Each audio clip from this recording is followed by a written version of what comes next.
ஆண்டவராக இயேசு கிறிஸ்துவின் நாமத்தில் என் அன்பின் வாழ்த்துக்கள். இந்த கால வேளையில் உங்களை சந்திப்பதில் நான் மகிழ்ச்சி அடைகிறேன். இன்றைக்கு நம்முடைய தியானத்திற்காக நாம் தெரிந்து கொண்ட வேத வசனம் உபாகமத்தின் புஸ்தகம் 15ஆம் அதிகாரம் 6ஆம் வசனம். உன் தேவனாகிய கர்த்தர் உனக்கு சொன்னபடி உன்னை ஆசீர்வதிப்பதினால் நீ அநேகம் ஜாதிகளுக்கு கடன் கொடுப்பாய், நீயோ கடன் வாங்குவதில்லை. உன் தேவனாகிய கர்த்தர் உன்னை ஆசீர்வதிப்பேன் என்று சொல்லி உன்னை ஆசீர்வதிப்பதினால், அவர் வாக்குத்தத்தம் பண்ணி உங்களை என்னையும் ஆசீர்வதிப்பதினால் நீ அநேக ஜாதிகளுக்கு கடன் கொடுப்பாய், நீயோ கடன் வாங்குவது இல்லை. ஆண்டவர் தேவன் தம்முடைய வாக்குத்தத்தத்தை நமக்கு தந்து நம்மை ஆசீர்வதித்து வழிநடத்துவதினால் நம்ம எப்படி வைத்திருக்கிறாராம், அநேக ஜாதிகளுக்கு கடன் கொடுக்கவும் நம்மையோ கடன் வாங்காதிருக்கவும் பண்ணுகிறவர். இன்றைக்கு நாம் நம்முடைய வாழ்க்கையில் 2 விதமான காரியங்களை புரிந்து கொள்ள வேண்டும். தேவனுடைய ஆசீர்வாதம் என்றால் என்ன? அவர் வாக்குத்தத்தம் பண்ணினபடியே நம்மை ஆசீர்வதித்து உயர்த்தும் பொழுது நம்மை கடன்களுக்கு விலகி பாதுகாக்கிறார். ஒன்று, நாம் அநேகருக்கு கொடுக்கத்தக்கவர்களாய் மாற்றி விடுகிறார். ஆனால் இது நம்முடைய வாழ்க்கையில் இன்றைக்கு பார்க்கிற விசுவாசிகளுடைய வாழ்க்கையில் இது உல்டாவாக நடக்கிறது. அநேகரிடத்துல கடன் வாங்குகிறார்கள். சிலரோ வாங்கின கடனை கொடுப்பதே இல்லை. அது மாத்திரமல்ல, கொடுக்கக்கூடிய நிலையில் அவர்கள் இல்லை. இதுதான் உண்மை. நீ கடன் வாங்காதிருப்பாயின்னு சொன்னாரு, இவர் கடன் வாங்கவும். அநேகருக்கு நீ கொடுப்பாய் என்று சொன்னால் கொடுப்பது, கடன் வாங்கின கடனை கொடுக்கவில்லை என்றால் எங்கிருந்து கொடுப்பது? ஒரு ஊழியக்காரர் எப்படி ஒரு சாட்சி சொன்னார். ஆண்டவர் என்னை இந்த புதிய சபைக்கு இடம் வாங்குவதற்கு ஆண்டவர் அனுக்கிரகம் பண்ணினார் அப்படின்னு சொல்லி ஒரு ஊழியர் மீட்டிங்கில் அவர் சொல்லுகிறார், சாட்சி சொல்லுகிறார். நான் ஜெபம் பண்ணினேன், அந்த இடத்தை கர்த்தர் எங்களுக்கு காண்பித்தார். அந்த இடம் 40 லட்சம். எங்களிடத்தில் பணம் இல்லை. அப்புறம் எப்படி கொடுத்தாரு? அப்போ உடனே அவர் ஜெபித்தாரா, ஆண்டவரே நான் ஜெபம் பண்ணுகிறேன், கர்த்தர் நீர் எனக்கு துணை செய்ய வேண்டும், இந்த இடத்தை எனக்கு வாய்க்க பண்ணும்.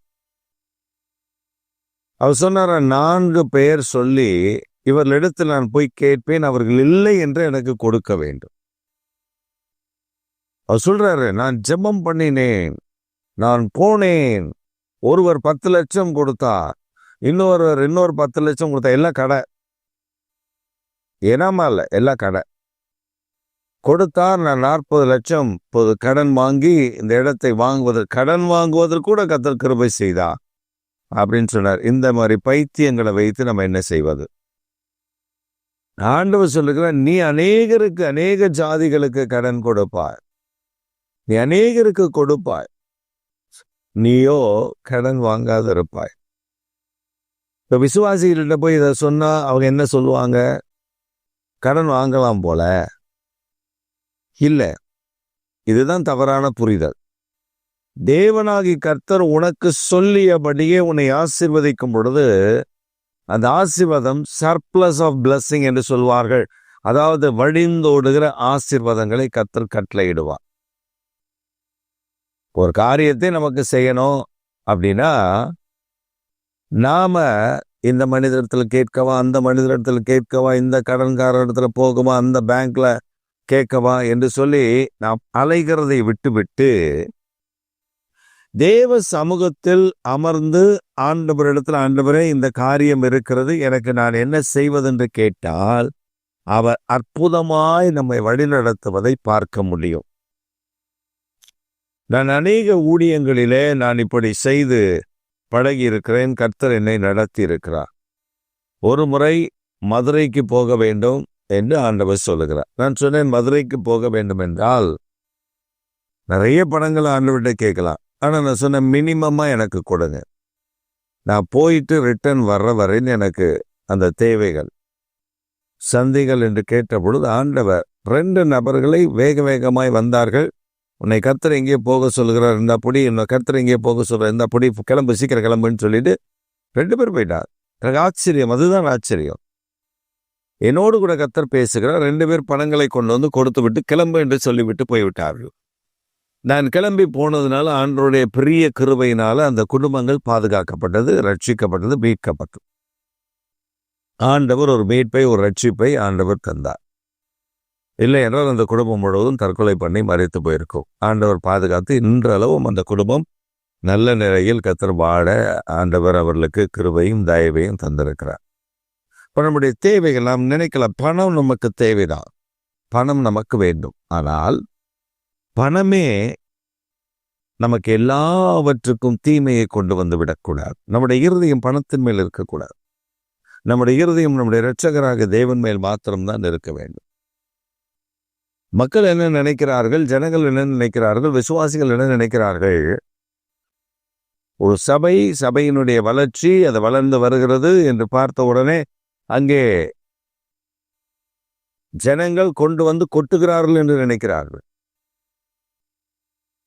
சில விசுவாச குடும்பங்களில் கர்த்தர் அவர்களை ஆசீர்வதித்து அவருடைய பிசினஸ்ல அவர் உயர்ந்திருக்கும் பொழுது மற்ற விசுவாசிகளுக்கு என்ன கண்ணு உறுத்துதுன்னா, ஐயோ அவங்க அவ்வளோ பணம் வைத்திருக்கிறாங்கன்னு.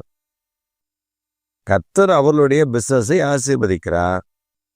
அவர்களுக்கு கர்த்தர் எங்கே கொடுக்க சொல்லுகிறாரோ, யாருக்கு எதை செய்ய சொல்லுகிறாரோ அதை அவர்கள் செய்கிறார்கள். அதான் உண்மை. சிலர் வந்து கரங்களை கட்டி அப்படியே சபைக்குள்ள வந்து பரிதாபமா நிற்பாங்க. என்னன்னு கேட்டா, நாங்க ஒண்ணுமே இல்லை பாஸ்டர், ஒண்ணுமே இல்லை, சாப்பாட்டுக்கே வழி இல்லை, ரொம்ப கஷ்டப்படுறோம் அப்படின்னு சொல்லுவாங்க. நாமும் அவருடைய பேச்சுக்கு ஏமாந்து, ஏன் நான் இந்த ஏமாந்து இந்த வார்த்தையை சொல்லுகிறேன் என்றால், சில ஆண்டுகளுக்கு முன்பு ஒரு அம்மா வந்து இப்படி சபைக்குள்ள நின்று, ஒண்ணுமே இல்லை பாஸ்டர், பயங்கர கஷ்டப்படுறேன், சாப்பாட்டுக்கே வழி இல்லை. சரின்னு சொல்லி நான் காணிக்கை அன்னைக்கு வந்த காணிக்கையை திறந்து பார்த்தா அதில் ஒரு 250 ரூபா இருந்தது. அவ்வளோதான் வந்துருந்துச்சு. உடனே அதை எடுத்து அந்த அம்மாவுடைய கையில் கொடுத்து, நீங்கள் போய் அரிசி வாங்கி பிள்ளைகளுக்கு சாப்பாடு செய்து கொடுங்க அப்படின்னு அனுப்பிட்டேன். அனுப்பிட்டு அந்த அந்த அம்மா கிட்ட அடுத்த வாரம் எப்படிமா இருந்துச்சு அப்படின்னு கேட்டோடனே, பரவாயில்ல பாஸ்டர், அதெல்லாம் 250 ரூபாயில ஒரு வாரத்தில் ஆண்டவர் மாற்றத்தை தந்து விடுவாரா? என்ன நடந்ததுன்னு தெரியலையே, ஏதோ சாட்சி சொல்லணும்ல, அவங்க என்ன நடந்துச்சுன்னு நமக்கு தெரியலையே அப்படின்னு சொல்லி நான் கேட்ட பொழுது, அவங்க என்கிட்ட அந்த பணம் வாங்கின அந்த ஒண்ணுமே இல்லைன்னு வந்து நின்று வாங்கினதை மறந்து விட்டார்கள். மாறாக அவங்க சொன்னாங்க, போன வாரம் என் பையன் ஒண்ணுமே இல்லை வீட்டில், என் பையன் மீன் வேணும்னு கேட்டான். அவங்க அப்பா போய் அவனுக்கு ஒரு 1000 ரூபாய்க்கு மீனும் கறியும் வாங்கிட்டு வந்தார். இந்த சபையில் வந்து என்ன சொன்னாங்க, சாப்பாட்டுக்கே வழி இல்லைன்னு சொன்னாங்க. இப்போ அந்த 1000 ரூபாய் எங்கேருந்து வந்துச்சு தெரியல. அதுக்கு அடுத்தது நீங்கள் பார்த்தீங்கன்னா, அவங்களுக்கு அவங்க வீட்டில் எப்பொழுதுமே, நான் விசாரித்த பொழுதுதான் தெரிந்தது, அந்த வீட்டில் எப்பொழுதுமே அரிசி, எண்ணெய் எல்லாமே அரசாங்கம் அவர்களுக்கு சில உதவிகளை செய்கிறது, அதில் அவர்களுக்கு கிடைத்து விடுகிறது.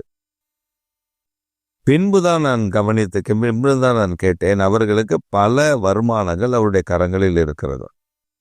அப்புறம் ஏன் இந்த சபைக்குள்ள வந்து இப்படிப்பட்ட பஞ்சப்பாட்டு பாடுகிறார்கள் அப்படின்னா, அவங்க தங்களை ஏழைகளாகவே காண்பித்து கொண்டு, தங்களுக்கு நாங்கள் ஏழைகள், அதனால நீங்க எங்களுக்கு இதை தரணும். அவங்க ஒருத்தவங்க வீட்டில் போய் கேட்டிருக்காங்க, எனக்கு நீங்க இவ்வளோ சம்பாதிக்கிறீங்க, பணம் வருது, நாங்களாம் கஷ்டப்படுறோம், எங்களுக்கெல்லாம் கொடுக்கணும், நீங்க அப்படியே கேட்டிருக்காங்க. எங்களுக்கெல்லாம் நீங்க 1000 2000 கொடுத்து உதவணும். அப்ப யோசிச்சு பாருங்க, எத்தனை லட்சம் வந்தாலும் அவர்களுக்கு விடியாது.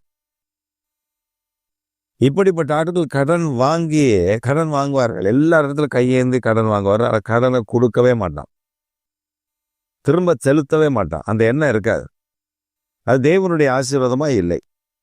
இன்றைக்கு ஆண்டவர், நீங்கள் நிறுத்தி நிதானித்து யோசித்து பாருங்க, உங்களுடைய கடன் எவ்வளவு இருக்கிறது. நீங்கள் கடன் மேல் கடன் வாங்குறவர்களா இருந்தால் தேவனுடைய ஆசீர்வாதம் உங்க வீட்டில் இல்லை. அதான் உண்மை. அப்ப கடன் வாங்காதபடி நீங்கள் கொடுக்கிறவர்களா இருந்தால் நீங்கள் தான் ஆசீர்வதிக்கப்பட்டவர்கள். கர்த்தர் தந்த வாக்கு தத்தத்தின்படி நீங்கள் தான் ஆசீர்வதிக்கப்பட்டவர்கள். அப்படி என்றால் உங்கள் வாழ்க்கையில நீங்கள் திருத்த வேண்டிய, மாற்றப்பட வேண்டிய காரியங்கள் உண்டு. இப்போ கடன் வாங்கக்கூடாதா? கடன் வாங்கினால் அந்த கடனை அடைக்கக்கூடிய நிர்வாகம் உங்களுக்கு இருந்தால், நீங்கள் அந்த கடனை அடைத்துவிட முடியும் என்கிற வருமானம் உங்களுக்கு இருந்தால் அதை நீங்கள் வாங்கலாம். ஏன்னா பிசினஸ்ல கடன் வாங்கி தான் அவர்கள் செய்வார்கள்.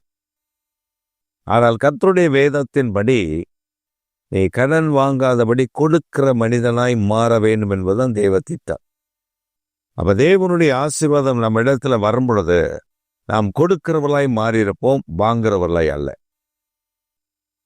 அப்படியானால் தேவன் நம்மை ஆசீர்வதிக்கிறார் என்றால் அந்த ஆசீர்வாதம் மேன்மையானதா இருக்கும். நீங்க ஒருவேளை கடன்ல இருப்பீங்கன்னா ஆண்டவர்கிட்ட சொல்லுங்க, நான் கொடுக்கிற மனிதனாய் மாறணும், கடன் வாங்குறவனாய் அல்ல. இந்த கடன்களை எல்லாம் அடைத்து விட்டு நான் கொடுக்கிற மனிதனாய் மாற்றி விடுங்கள். ஒரு காரியம் சொல்லுகிறேன், நம் ஆண்டவரிடத்துல உண்மையாய் இருந்தால் நம்முடைய வாழ்வில் கடன் இல்லாமல் கர்த்தர் பாதுகாப்பார். நெருக்கடி வரும், பிரச்சனை வரும், தேவைகள் இருக்கும். ஆனா கர்த்தர் நம்மோடு கூட இருந்தால் கடன் இல்லாமல் அருமையாய் நடத்தி செல்வார். இன்றைக்கு உங்கள் வாழ்க்கையில் அதை செய்ய போகிறார். தேவனுடைய ஆசீர்வாதம் என்பது ஊரை சுற்றி கடன் வாங்கி வைப்பது அல்ல. நீ அநேகருக்கு கொடுக்கிற மனிதனாய், கடன் அல்ல, நீ அநேகருக்கு கொடுக்கிற மனிதனாய் கர்த்தர் மாற்றியிருப்பார்.